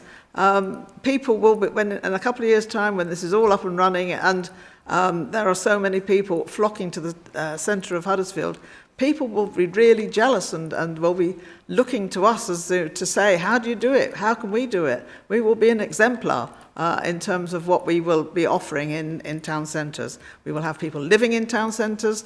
We'll have people being entertained in town centres. And yes, there will still be some shopping, but not the sort of shopping that we are used to. People do shop online, and I am surprised that you did buy your engagement ring in person, though I suppose you do have to try it on. But yeah, you can buy anything these days online, and most of us do. So with no more... sorry? I'm coming to that. Goodness me. Yeah. I wish to move the recommendations of this report, when I can find them. I've lost it now. Thank you. No, that's wrong. Or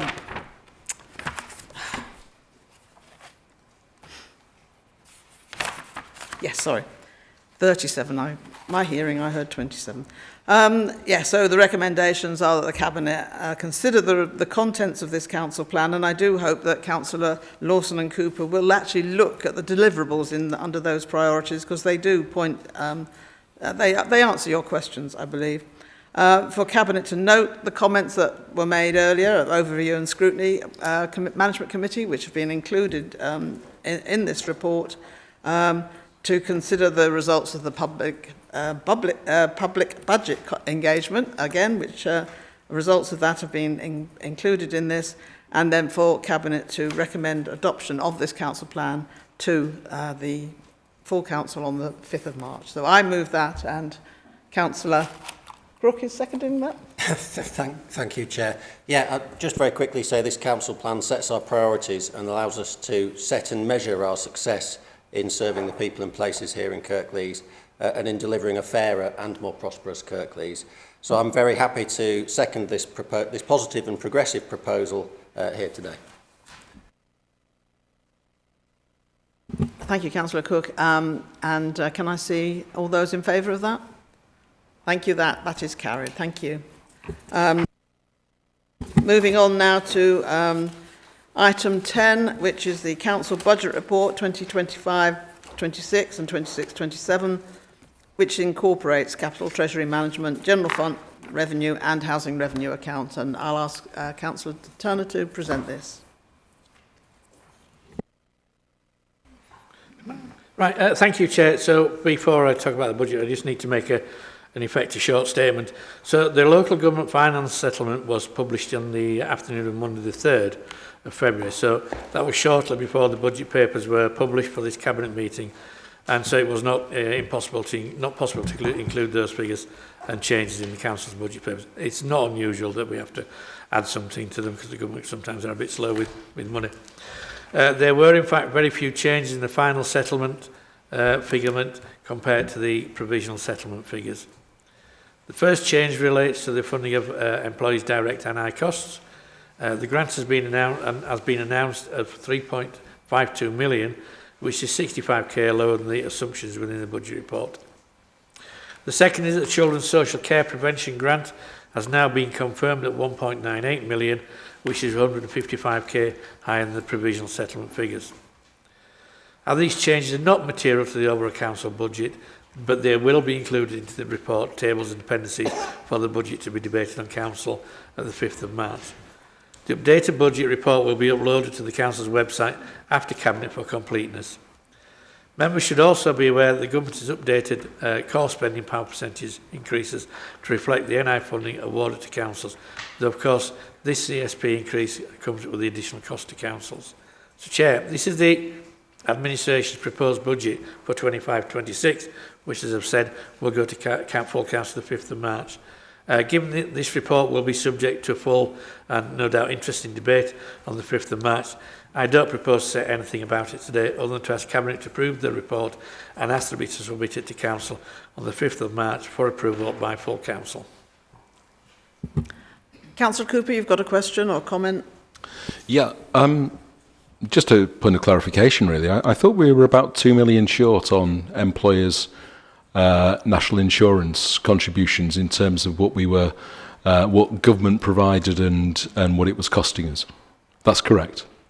We anticipated being 2.2 million. We anticipated being 2.2 million short, and that's what we put in the budget. So given that we're 2.2 million short, and government said they were going to cover those costs, will we be sending an invoice to national government asking them for 2.2 million to cover what they said they were going to pay Kirklees but haven't?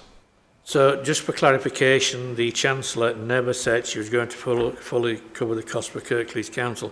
What the Chancellor actually said, there was a sum of money put aside to be spread amongst councils to mitigate the impact on the council's budgets. And that was worked out, and our share of that was the figure that I've quoted earlier. So we got a share of it, and that was our share. So it wasn't a pledge to give you every single penny back. It was a pledge to put some money aside and then share that out amongst local authorities, which is exactly what's happened.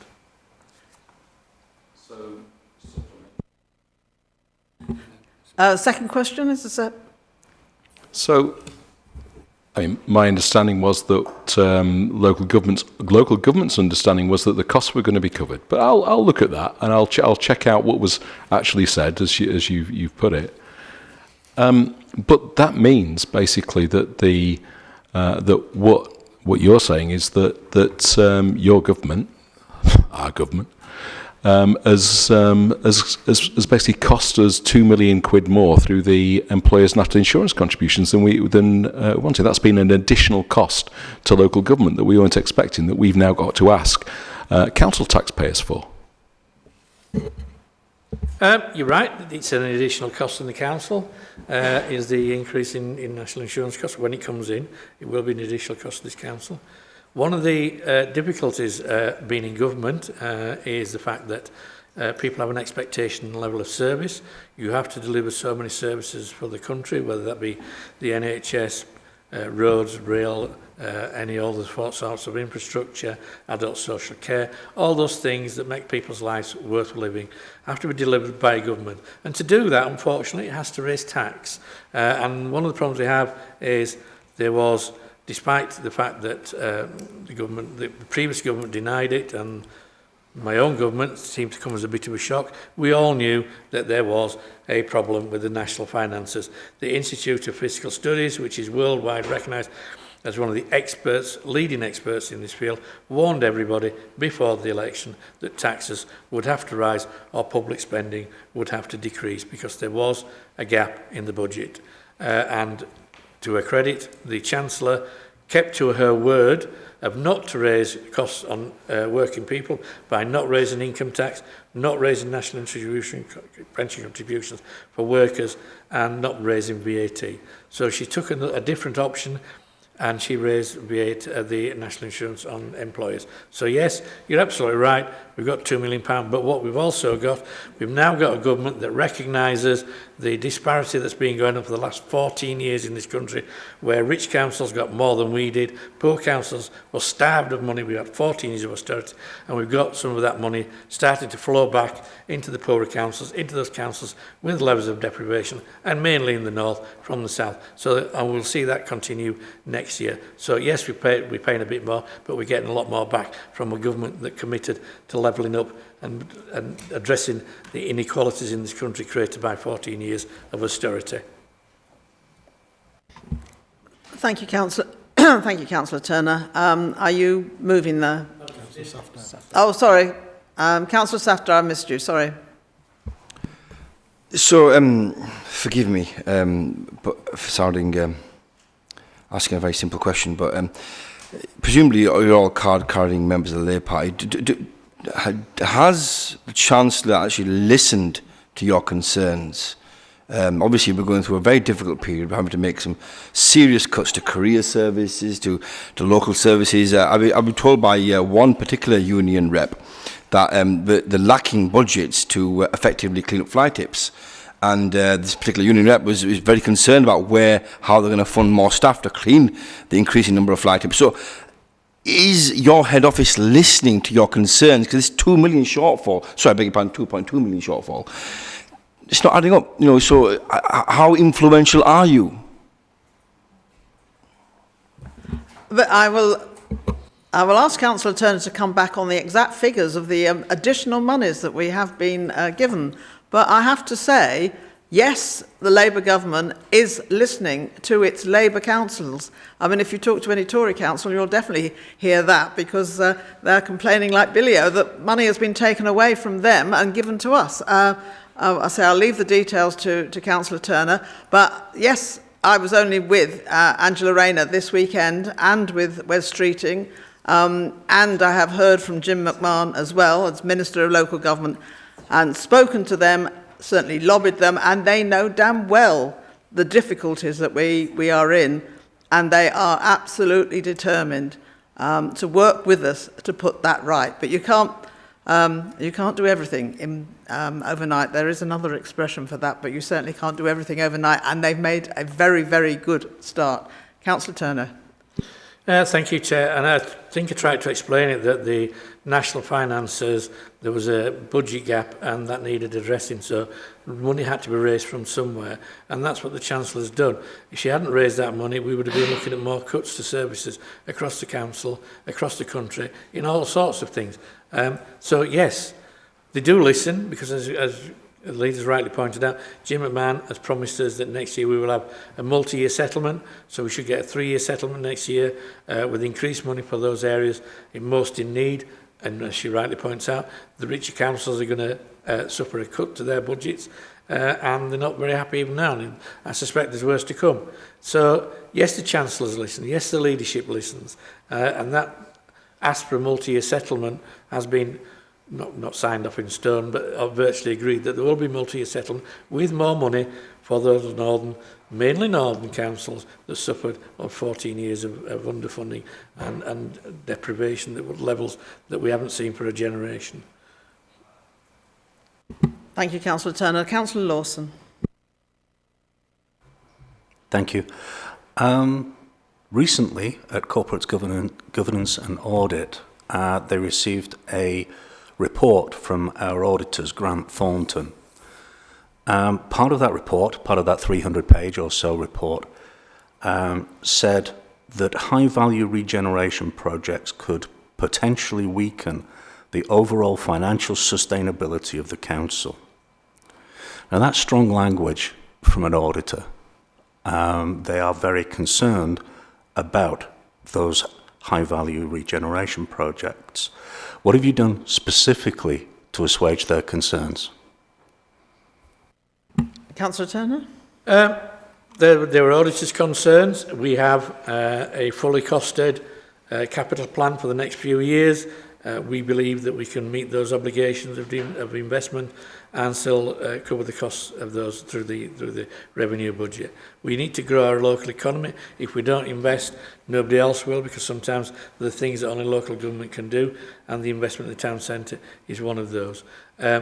Yes, it was a warning, if you like, but as I said, we believe we have gone through the figures on a regular basis, that our calculations are correct and that we will be financially sustainable with those costs, and we can draw those down.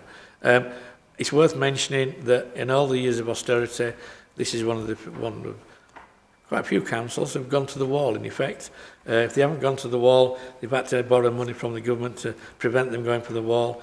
6 have been given special permission to raise their council tax by more than the maximum allowed in the current legislation. In all those years, we've been financially prudent. 14 years of austerity.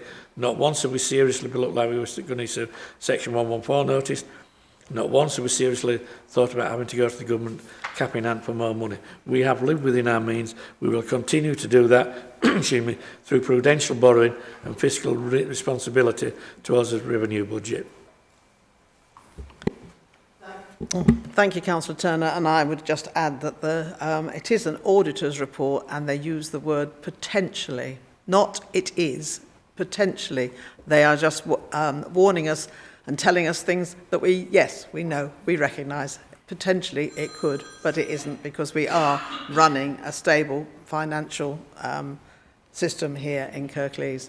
So, Councillor Turner, are you moving this report?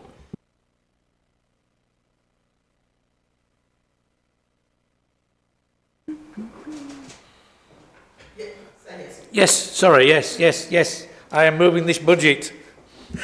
Thank you, and I will second that. Can I see those in favour, please? Thank you. That's carried.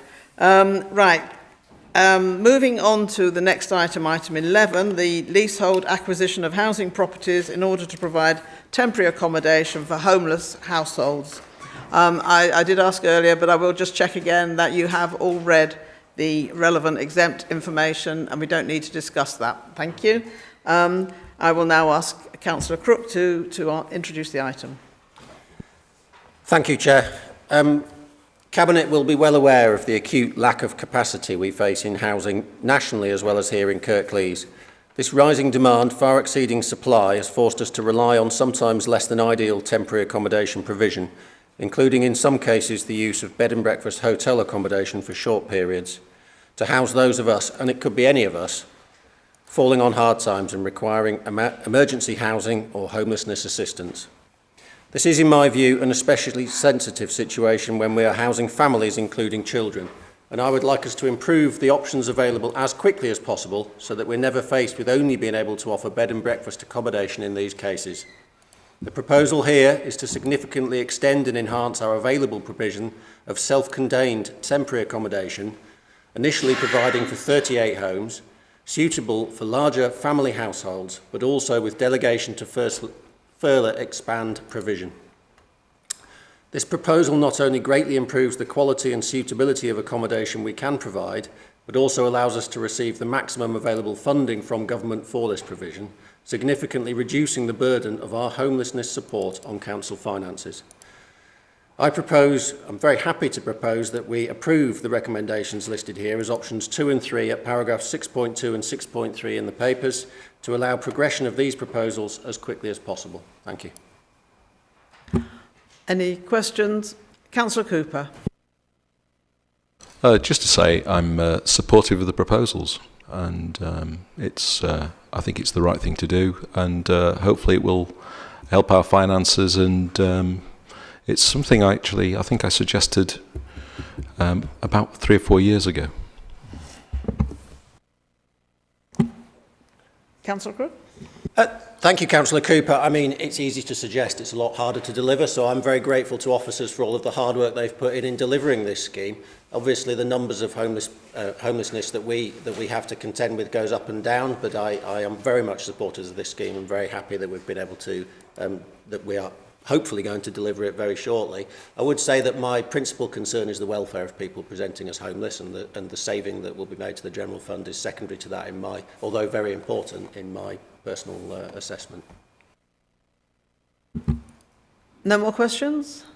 No, thank you. Councillor Crook has moved the recommendations here. I will second those. Can we see those in favour, please? Thank you. That's carried. So moving on to item 12, which is determination of school admission arrangements for 25-26. Councillor Pinnock. Happy to report today to Cabinet, highlighting the great work taking place in our schools across the borough and the strong relationship between the council and our schools. And as Chair has outlined in respect of the council's plan, I'm looking forward to being involved and seeing the work coming to fruition with schools in the longer and medium term.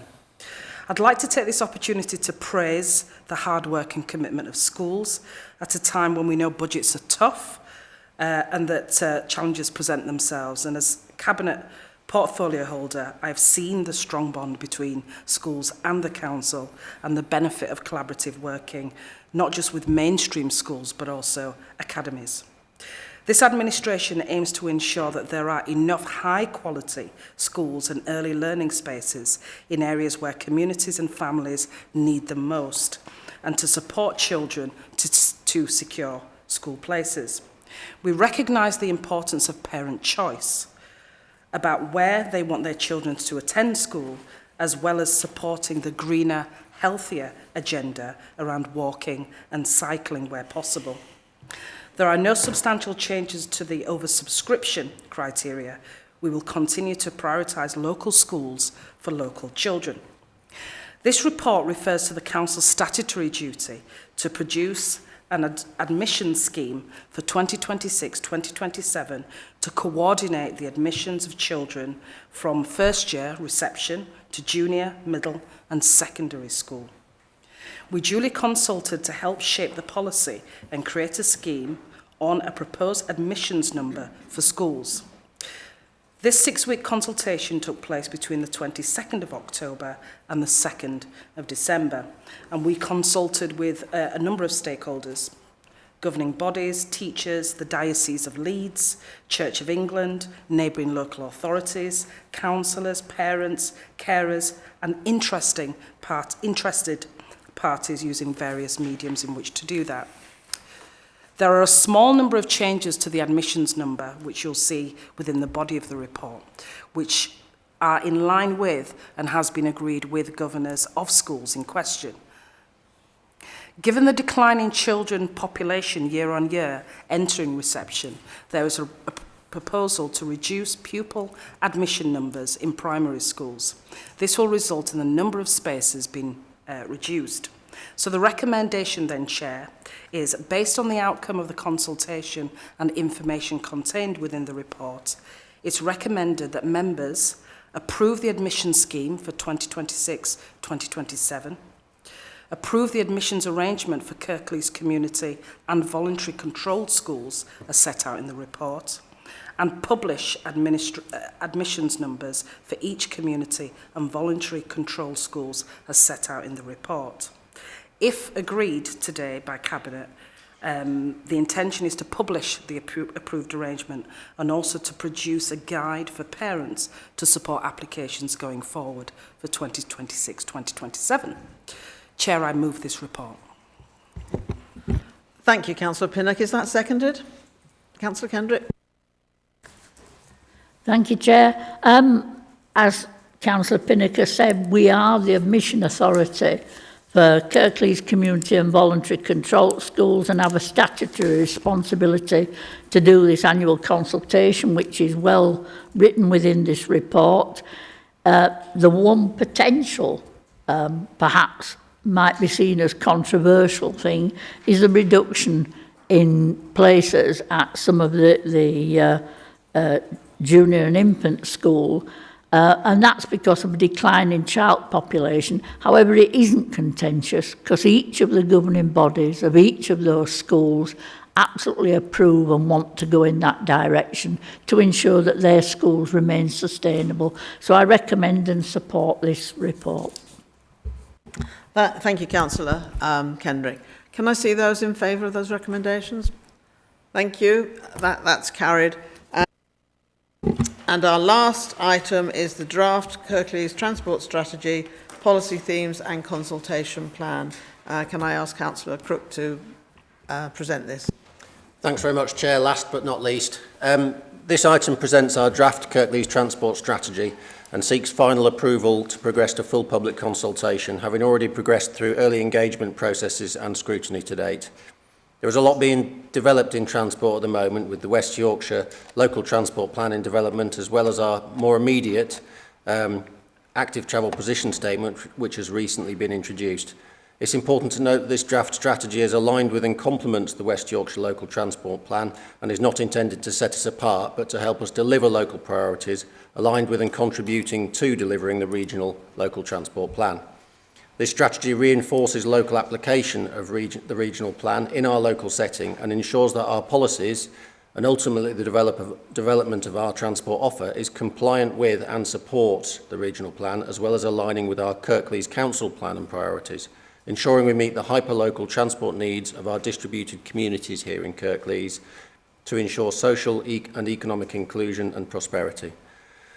Both our Kirklees Transport Strategy and the Active Travel Position Statement will help us to embed the aims of the local transport plan across all council service areas so that capital projects are supported by default. It's also worth noting that the timing here is extremely beneficial for Kirklees, with our strategy being developed in parallel with so much transformation of our regional transport offer. With the TRU project underway, mass transit and bus franchising in process, and additional powers for transport being devolved to the mayoral authority. Having our own strategy does, of course, also mean we can bring additional focus to specific areas we would wish to prioritise in our local context, to support our regeneration and investment priorities, to support prioritisation of our net zero ambitions through active travel and modal shift, and our overall move towards more sustainable transport. Finally, I'd just like to say that this draft strategy is an excellent and beneficial piece of work, and I'd like to thank the officers and the transport team for all of the work they've put in here. I propose we adopt the recommendations as presented to allow the draft transport strategy to progress to consultation. Thank you. Thank you, Councillor Crook. Any questions on that? No? Well, I will second that recommendation. All those in favour, please? Thank you. That's carried. Thank you. That is the end of the meeting. Thank you all.